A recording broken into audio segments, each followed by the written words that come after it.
Enjoying the show? You can help others find it and enjoy it too by giving us a 5-star rating or review. If you feel like reaching out to us with a question or comment, you can send us an email at mywifetherd@gmail.com. And don't forget to visit our website at mywifethedietitian.com, as well as our social media pages. We're on Facebook, Instagram, and YouTube. Enjoy the show. It's Rob and Sandra from My Wife the Dietitian, and this is Nutrition Nuggets. Yes, Rob. It's a nutrition nugget, and we talked about fish on Monday. Yes, we did. And remember I told you about that study that frozen fish is a really good way to get your fish because it's frozen within hours of being caught? Oh, right. Versus wild fish. Or not frozen fish, I guess, is the comparison. Yeah, it could be farmed or wild. Yeah, farmed or wild, but not frozen. And it's maybe will sit around a little longer before you eat it. And yeah, that's the bonus of most things that are frozen, I think, commercially frozen anyway, are that they're frozen at their peak freshness. Yeah, peak ripeness too. Peak ripeness, yes. And they actually, with the study, they showed that the expert panel of fish tasters ranked the frozen cod higher than fresh cod. Yeah, that's interesting. Because it is kind of fresher almost, because the fresh fish could be sitting at the counter for 5 to 10 days, losing its freshness. Yeah, losing its quality, right? Mm-hmm, exactly. So we're going to talk about staples for your freezer. With fish being maybe one of them. Yeah, like stock your freezer with certain foods, and we're going to have a list of many, and we're going to talk about why to do that and what and how to use them. Excellent. Yeah, and you're going to I'm going to do most of the talking. Yeah. Okay. No, we just talked about the why a minute ago, you and I said, like, why is it important to have frozen vegetables, for instance, is on the top of the list. Well, you know what I like about frozen vegetables is when I'm going to cook dinner, and if you listen to this podcast, you'll know I kind of wing it with my cooking most of the time, all the time. And so I'll open the fridge and I'll just kind of see what we've got to use, and the same with the freezer. And all there is ingredients. All there is, I know. Look at all these There's ingredients. There's no food, it's just ingredients. No, yeah. Sorry. So, if we have a whole bunch of like supplies in the freezer and or the fridge, it's just nice because you've got like all the stuff you need to, it's not like, oh, I got to go run to the store to get this certain thing I need for my meal. Mm-hmm. You've got stuff on hand, and if you're creative, which we like to encourage people to be, then you can swap things out, and, you don't have to have everything. As long as you can be a little bit creative with what you do have, then you're good. But it's nice to have something to start with. So I'm hearing that you're saying that it's easy to prepare. Is that what you're saying? Well, it is easy. I made dinner last night, and a lot of it was frozen things from the freezer. Mm-hmm. So we always have a lot of frozen veggies. But throwing some frozen veggies in, I made something that went into the oven. So good. It was pretty good. Oh. And it was one of those gourmet nachos that we talked about in our newsletter. But really healthy. Yeah. Well, it had tons of different veggies in it, but I didn't feel like spending a lot of time in the kitchen, so I just went the frozen route instead of standing there like cutting and peeling vegetables and dicing them all. Can you put that in the newsletter? I already did put it in the newsletter. Oh, the nachos. Well, people are gonna want this. Well, maybe I'll have to put it on our freebies page. Okay. The recipe for that. Yeah, because that was really good at some point. Mm-hmm. Yeah. So anyway, it's just really convenient, easy, and the quality of the vegetables is good as well. I was saying to Sandra, I wouldn't do it if the veggies weren't good. Mm-hmm. Like if it made the meal like, oh, this tastes like frozen, then it's like, nah, it's not worth it. And maybe people grew up that way. I think that is a reason that a lot of the clients I talk to do not like frozen vegetables, for instance. They just don't. They only will eat fresh. But it's harder in the winter, especially in a northern climate, and it really reduces food waste buying frozen. Well, that's the other thing I like is there's a lot of, like when our fridge is full of fresh produce, you feel like you got to use it within a few days. You and do. Then, yeah, you do. And then it's gone. And Or you can package it up and put it in the freezer, like the spinach, like a bag of spinach. True. Yeah, yeah. If it's just about going off and you know that you're just not going to be able to use it, like put it in the freezer. Yeah. You can kind of preserve that. You'll have frozen spinach to add to soups and stews. And Yeah, exactly. Yeah, it's nice when you have that stuff. Yeah, so reduce food waste. So you just use what you need. So with frozen, you just grab a handful of whatever you need and you keep the rest of the bag in the freezer. So that's a real plus. And easy to prepare. So as you mentioned, if it's out of season, then you can get products that may be out of season in your area. Yeah, They're frozen. true. Yeah, yeah. And the cost. I mean, that's a yeah. huge factor. Those bags that I get this bag of, they're like diced. It's onions, peppers, carrots, and celery, I think. And it's like $2 for like a 1 pound or 1 kilogram bag, a couple pounds, I guess. Wow. Like a regular sized bag of frozen veg. And that'll last for, well, I don't know how often we're using it. We use it often, but I don't know, it'll last 10 days probably. So 2 or 3 meals for $2. It's amazing. Oh, yeah, it's crazy. And it's getting our veggies in.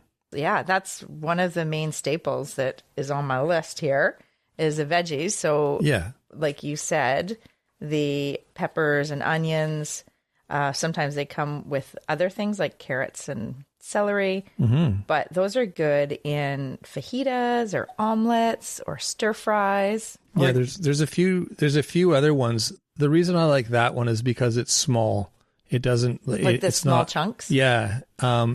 It's good for certain things, like you're saying, an omelet. Like you're not going to put big chunks of stuff in an omelet. Well, I mean, You could. you could, but yeah, there's certain places where the chunkier mixes are good, and other places where you like the little diced ones where you don't want them to be like as noticeable, maybe. Yeah, and I think like the big ones, like the fajita mix, are perfect for fajitas. Oh yeah, yeah, Like it's actually called that exactly on the bag. Yeah, but that's a good one. And then there's another one that's great for stir fries, and it is the big chunks. You've got like cauliflower and broccoli and beans and a whole bunch of stir fry kind of appropriate vegetables, if that's a thing. Yeah, a way to get those cruciferous vegetables in. Exactly.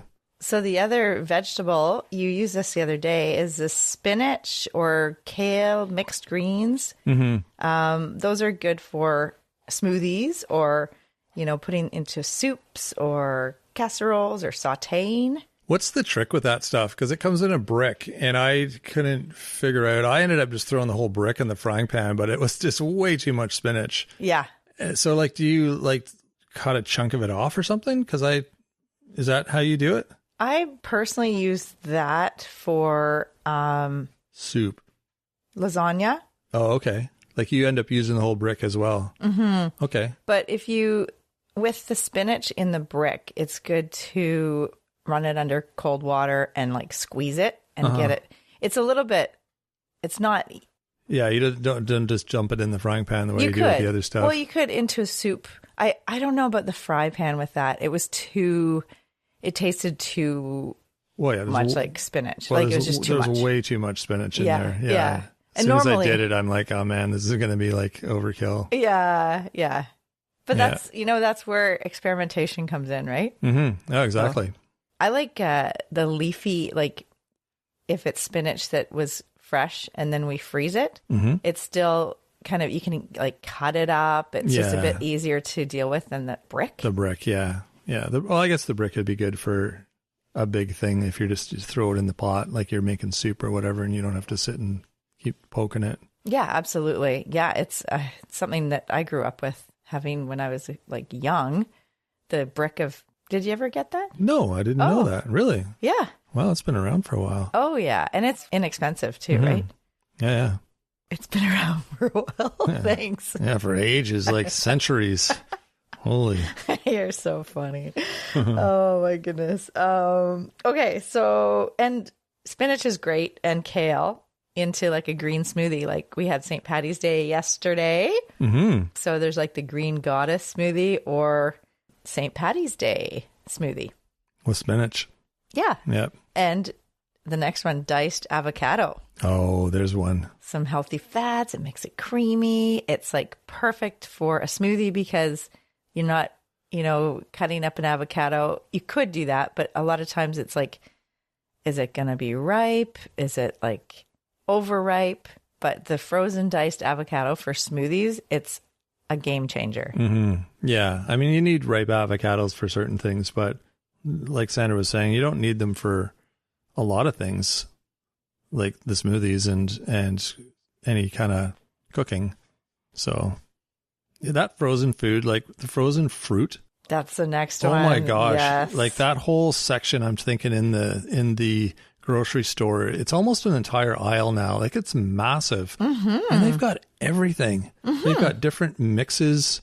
They've got, and this is the fruit and vegetables, different mixes, different types of fruit, different types of vegetables. It's incredible. And I've said this before, but if you haven't checked that stuff out lately and you think it was like, I don't know, like 30 years ago and all they had was like green giant bag of peas and that was it.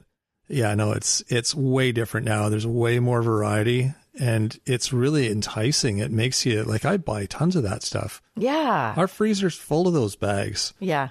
Oh, it's great. It's so good. And a lot of times I think what happened is people grew up with, like you said, like the green giant frozen peas that were boiled or, so they just had no flavor and the texture. And that's what they think all frozen vegetables are like. But it's not like that. It's not. Like, go try it out. There's so many variations. And you said when we were talking beforehand, flavor. You wouldn't cook, you wouldn't use the frozen vegetables if it didn't have good flavor. And that's because you add spices and herbs and like you cook with them in a way that really makes them delicious. Mm-hmm. One of the tricks, I think I mentioned this last week, but one of the tricks I've just discovered, like, I wish I knew this when I was like way younger because it's amazing, but balsamic vinegar while you're like sauteing with the olive oil. Yeah. Like usually I'll heat up the pan, I'll throw some olive oil in it, throw in my veggies, and then start building it from there. But I added some balsamic vinegar and I don't know why. I think it was just sitting on the counter and I'm like, let's throw some of this in and see what it's like. Wow, what a game changer. It was so delicious. Good. It just brought out the flavor in the vegetables. It made them tangy and it was buried in a spaghetti sauce or something that I made, like the veggies, by the time we ate them. But you could still taste them. You get a little piece of the vegetable and it's like, I can taste the tanginess of that individual vegetable, even though it's buried in this sauce. Oh, yeah. Oh, it's so good. And it's so good. I mean, we know that stats show that people that eat homemade food and cook at home more often, they are eating healthier. So their nutritional health is better. And because of the quality of their meals, like someone who's eating at home is more likely to have vegetables on their plate versus if you go through drive-through or going, True. It's, So, and also just connecting over food, like family meals, like sitting down together. Doesn't have to be every night of the week because that's almost impossible these days. Like 3 times a week, if it's even a breakfast time and, like just trying to make it a priority. If you have kids, to at least one adult and one child 3 times a week, Yeah. Just sitting down and having a meal together. Super important. It's so good for their long-term health and mental health and connection, the communication, and just nutritional health too. Exactly. So tangent, I know, but this is kind of back to, cooking at home and some staples for your freezer so that you can make some kind of core dishes every week that are really healthy and delicious. And so we've got the veggies. We've talked about most of them, I think. Pretty much of the veggies. And then the fruits, the berries are like loaded with antioxidants, polyphenols. You think of all the different berries. Like in our oatmeal, you and I, we put frozen cranberries, blueberries, and cherries. Cherries, yeah. those are like in the last few weeks, that's what we've been doing. Like we basically put that in a bowl in a microwave, and then so it gets nice and juicy and warm, and then you add your oats in there and all the nuts and seeds and I've been adding applesauce to mine lately too. Yes. Which we also keep in the freezer, but then I'll pull it in. We've got like tons of applesauce. I'll pull out a jar, put it in the fridge, and then I've been putting a couple scoops of that just to use it up. But it's so good. So good. It's so good. So it adds delicious. it contributes to the liquid elements of the oatmeal, and it makes it kind of creamy, I guess. Yeah. Because it's not as thin as water, but it's a really neat texture once you get it all mixed up. The applesauce and the pear sauce. Oh, yeah. Yeah, those pear are sauce? both man. So good. So good. Yeah, just a new way to think about your oatmeal, right? So not just oats and brown sugar, like really you can just really make that breakfast just so good for you to start the day. It's like the best way to get lots of variety in your first meal of the day, get some fiber, get some protein, and frozen fruit is a good addition to your breakfast. Oh, it's a necessity. It makes the oatmeal, I find. Like without it, it's just missing the pop. So yeah, absolutely. Yeah. So, and you can even do sliced bananas and peanut butter, or you can do, in a smoothie, that's the other thing you could have for breakfast. You've got like the protein in there. You've got like some, either cottage cheese or plain Greek yogurt, or liquid pasteurized egg would be good in a smoothie for protein. And then the frozen, you could do frozen diced avocado, we mentioned, frozen berries. Oh, so good. Yeah. Depends on what flavor you're looking for. But the frozen fruit section in the freezer section of the grocery store, it's like you said, well worth the trip down that aisle. Yeah, exactly. Or peaches and mango, so good that's too. another good or one. pineapple. Yeah. And it's like the tropical mix, right? That's right. Yeah. Yeah, absolutely. And all of these foods fit, all these fruits fit. There's no fruit that's off limits for most people. The whole idea like, oh, fruits are too high in sugar, I can't eat them. Yeah, throw that out the window.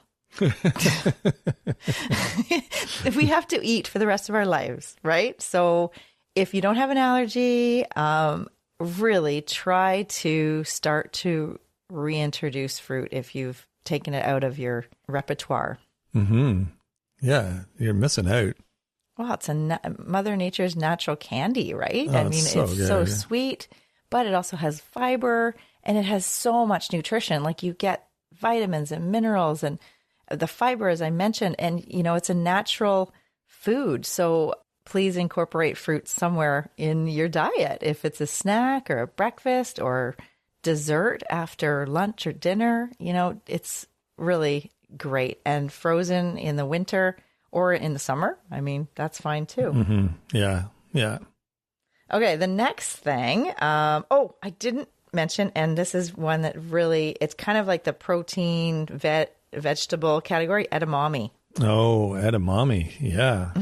Corn, too, was another one I was going to mention. Yes. That's an easy one just to throw into anything. Totally. But, yeah, edamame. So, Sandra, if you haven't had edamame, it's like really high in protein, right? Yeah, and fiber.